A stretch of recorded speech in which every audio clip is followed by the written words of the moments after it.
welcome to Cooking for Your Health. I'm Margit Strout, and this is Liz, who is an intern with us, and she's going to help me today. Hi, everyone. Okay, we are going to make soup today. And soups are really, really fun. They're easy. You can make them ahead. You can freeze them. And I'm going to give you some ideas about freezing stuff because some things freeze well, some things don't. Some things freeze well for a short period, and some you can do for longer. The first thing I'm going to make is a potato leek soup. And these are all really, really easy soups that we're going to make. They're heavy on the vegetables because you know me, I like my vegetables. I'm starting with my homemade chicken stock. And I've got 12 ounces of potatoes, give or take. It was about 4 baking potatoes. I used baking potatoes because I want them to break up, okay? If you use regular waxy potatoes, they're gonna stay solid. But I figured I wanted this to be a little creamy. I'm gonna put those in there, hopefully not spill too badly. Alrighty. And then I bought some leeks. Now leeks are a long onion type food. You want to be very careful to wash them really well because they grow in very, I guess silty soil would be the way, and silt kind of gets in stuff and it stays in stuff. I washed and rinsed these about 3 times. I cut them up before I did, and since you want to have them cut up, it's easier. And let's just pour those in. I like dump recipes. Okay, now we're going to put this in at the very last. I am going to put in a little bit of pepper. And you can put more pepper or less pepper, whatever you want to do. And a smidge of salt. Now, if you use salted chicken broth, you're not going to add as much salt. And then I'm going to throw in some dill. And you can use fresh or dried dill. I'm going to put this on the stove. We are going to cook it till everything's tender, and then we're going to add the milk. Okay, now we have the leek soup, the potato leek soup, and the potatoes are tender. They've broken up some. And now we're going to add a little bit of milk. Now the recipe I saw, and I looked at a number of different recipes, they called for a cup of regular milk. Evaporated milk is really nicer because it is concentrated, so you get kind of more bang for your buck. And it makes a creamier soup. I was about to say, is there, would you ever add like a regular skim milk to this recipe? You could, or you could do a skim evaporated milk. Okay. Now I'm going to dish this up so it's not too hot, and then we're going to taste it in a little bit. Ooh, that is pretty. It smells and so good. And it's a soupy soup. God.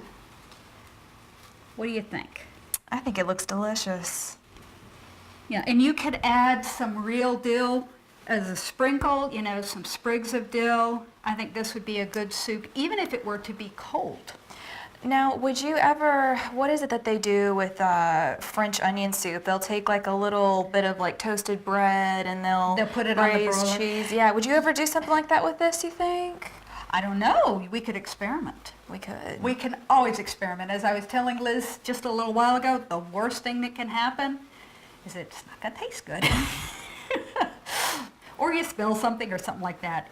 You know, there are not a whole lot of rules. But that might be really nice. And this served with crackers and cheese or grilled cheese or even just a nice crusty bread would be wonderful.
kitchen surfaces, utensils, and hands with soapy water. 1 in 6 Americans will get sick from food poisoning this year. Keep your family safer. Check your steps at foodsafety.gov.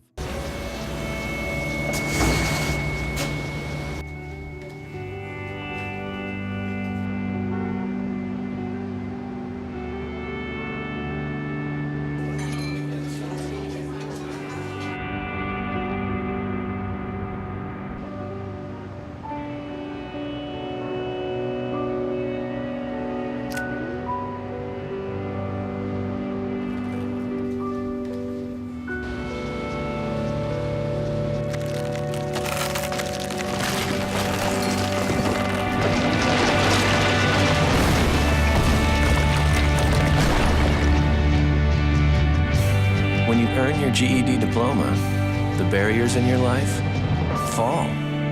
Take the first step and get free GED information in your area at 1-877-38-YOUR-GED or yourged.org.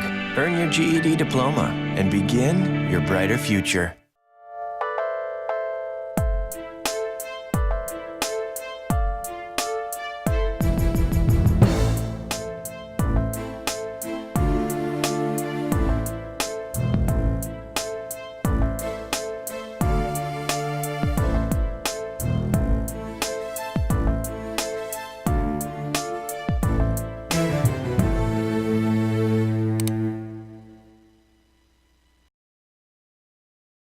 Now we're going to make beef stew. Now, beef stew is kind of a staple food. If you don't want to use stew beef, you can use hamburger. Works great. It's less expensive. And I'm going to tell you some tricks with beef stew. Okay, I'm going to put a little bit of oil in my pan that I have warmed up. Now, I'm going to put the stew in, the stew beef. Whew. You have to be careful you don't fry yourself.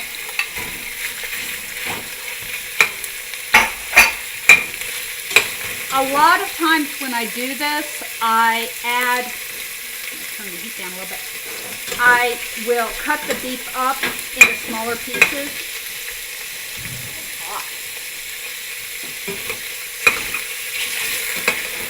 You want to brown your beef. I got this hot, just a tad hot. Give me just a minute. I think I'm going to throw my onions in so I have a little bit of moisture in here. And I think that's a couple onions.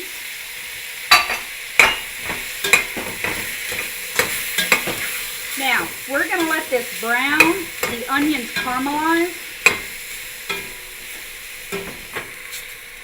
Now for beef stew, you can add any kind of vegetables. If you like celery, if you like onions, if you like squash in it, you can even do squash in it. One thing that I do is I always put a form of tomato in, because the little bit of acid from the tomato makes the beef more tender. And again, you can do this in the crock pot, though you want to brown your beef in a regular pan. If you want to, you can use red wine for deglazing, or you can use a broth, because you want to get some good brown stuff in the bottom of this pan. And you cook the beef and the onions. The onions are going to be caramelized. They almost look like you're overcooking them. They look really, really brown. They're really yummy that way. A very dear friend of mine who is a chef taught me how to make beef stew, because I didn't know. And the real trick is browning the onions in the beef. I'm stirring this around because I want everything to be evenly browned. These are fairly large pieces of meat, so if you want to, you can cut them up either before or after you cook them. If you cut them up before, you get more surface area and it cooks a little bit more quickly.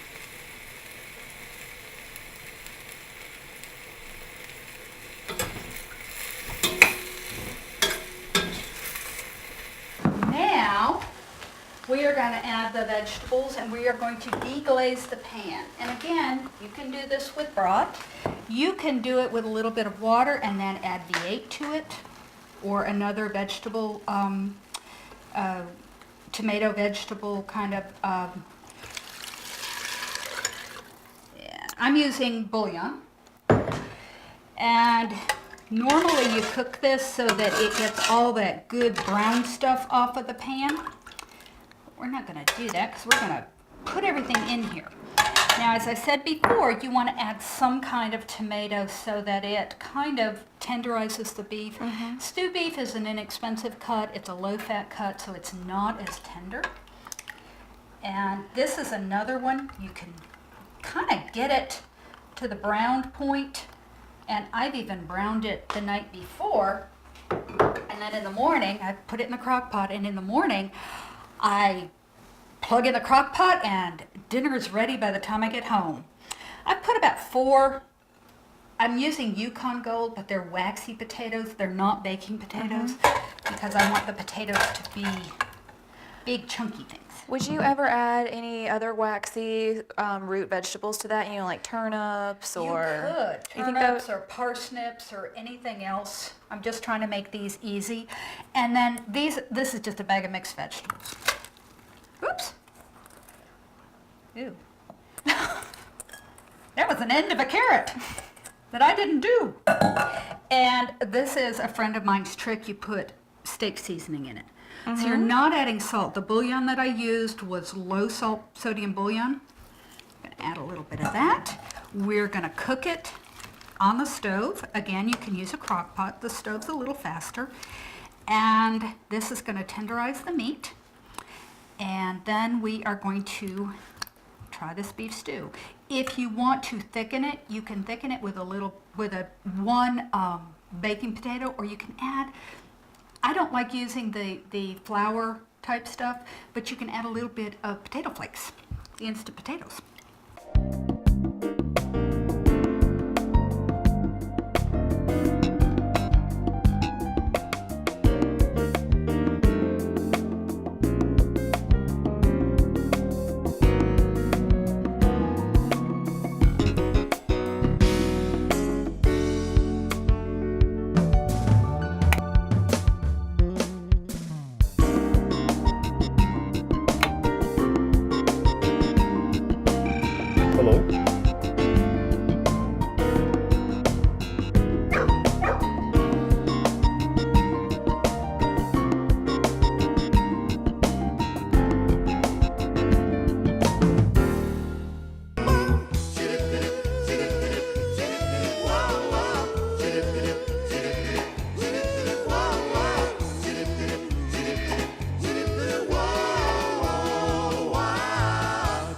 dip dip dip dip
Separate raw meats from other foods by using different cutting boards. 3,000 Americans will die from food poisoning this year. Keep your family safer. Check your steps at foodsafety.gov.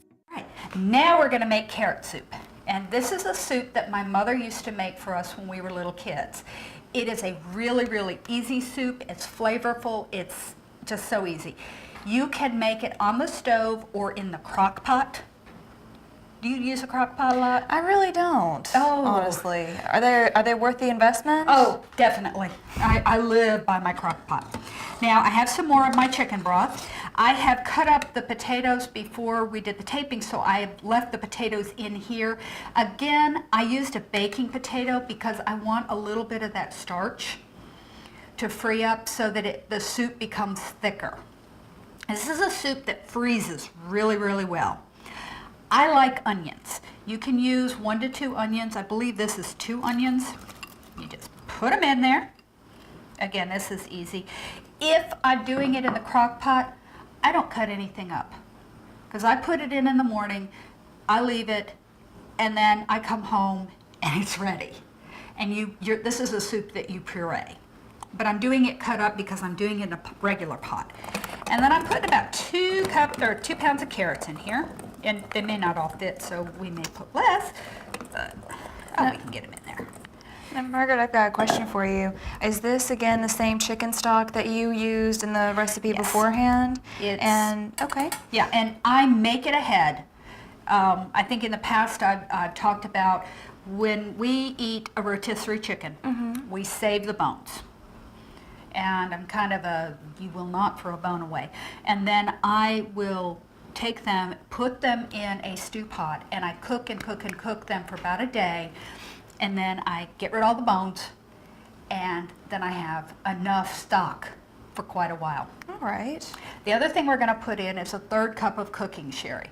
Now, cooking sherry is sherry with a little bit of salt in it, so you don't need to add salt to this otherwise, and it's not going to have alcohol in it, but it does add an interesting twang that really helps with the carrots. Again, easy, easy, easy. If you don't have cooking sherry, what would be a good alternative? I don't really know. Cooking Okay. sherry is relatively inexpensive. You could put regular sherry and salt in it, but you know, my mother always put cooking sherry in it. Right. And I used to think she put cheese in it, but she didn't. So, you know, it does give a different twang to it. I'm going to put this on the stove when the carrots are tender. We are going to put it through the food processor, and again, we're going to have a really, really good, rich soup that has tons of vegetables in it. Okay? The carrots here are tender, and I'm going to put all of this in a food processor. You can use a blender. If you don't have these, you can use an apple saucer, which is one of those things you crank, and it kind of squishes everything through it. Or you can use a spoon with a sieve. I was about to say, what about one of those potato mashers?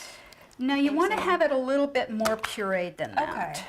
Okay. Now, I'm going to add some of the broth. I don't want to fill this up too much because then you get a mess. And a lot of these have safety things, so you can't turn it on unless you have the lid in. And I think I'm going to pulse it.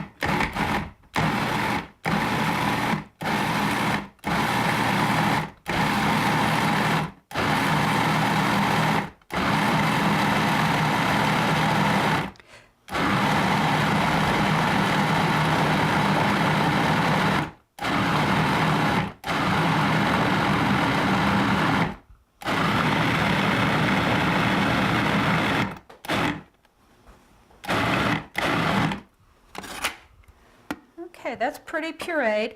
I'm going to pour this into another container, and then we're going to puree the rest of this.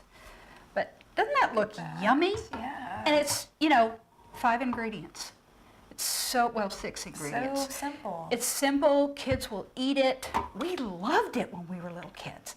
I will frequently freeze this in single-serve containers, and then I have lunch. This in a sandwich, perfect. And I got my veggies. Right. All right, since I know I like this, I'm going to have you taste some of it. All right.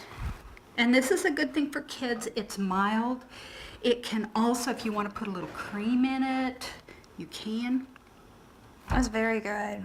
It's got a whole lot very of layers good. of flavor, doesn't it? Oh yeah, it's got just this very sort of earthy taste to it. And yet it's got a little sophistication with that cooking sherry in it. Yes, yes. And I almost wonder though, would you ever add, and you said this is another one of your mother's recipes, would you ever add, let's say, maybe some lentils to that? You could. That's a possibility? I won't, but you can. Well, I think it tastes great, with or without lentils. I'm sure this is very good. And eating that with a sandwich, that way you have your vegetables, and then with the sandwich you can have your protein, be it peanut butter, cheese, whatever.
This is a fish chowder my mother used to make when we were kids, and it was one of those that it's really good on a snowy night, and we always served it with a dense cracker. So I've got some dense crackers. We used to get bacon flavored crackers, but you can't find those anymore. You could probably find them at Urban Outfitters, I'm sure. Really? I'm sure. They've got bacon flavored candles. They have to have something like that. Oh, well, they were really good. So it's potatoes again. And I know all these recipes have potatoes in them, and I just realized that because I'm not a big potato eater, but they all have potatoes. I took 4 slices of bacon, and I cut it up into little pieces. I have sautéed some onions in the bacon, which always smells so good. This is a little bit of bacon. I'm not an advocate for eating bacon every day, but every once in a while, a little bit of bacon's good. And then I've got a pound, give or take, of whitefish. I'm going to put that in. And now, Margit, would you ever add like a turkey bacon or Canadian style bacon to this, just to add a little bit of variety and maybe some leaner? I don't know. This is my mother's recipe. Okay, so you don't want to mess with the tradition? It's one of those that I don't do a whole lot with it. And it's not something you eat every day. So we eat this like 2 or 3 times a year. I've added water, and at the very end I'm going to add some evaporated milk. Okay, now we have my mother's special fish stew. You could make this with, I guess, clams. Oh, that would be good. You could make this with shrimp. You can make it with just about anything. You think just about any fish? So if you wanted to add like a little bit of salmon or tuna to that, you think that would be really good? I think it would be perfectly good. And I almost think this is my great-grandmother's recipe because she lived in Boston. And this is a good traditional fish stew. So it's got a few different flavors. And you can use whatever fish you want to. We used to make it with cod. There you go. And it's really good over these really dense crackers because it kind of makes them gooey. All right.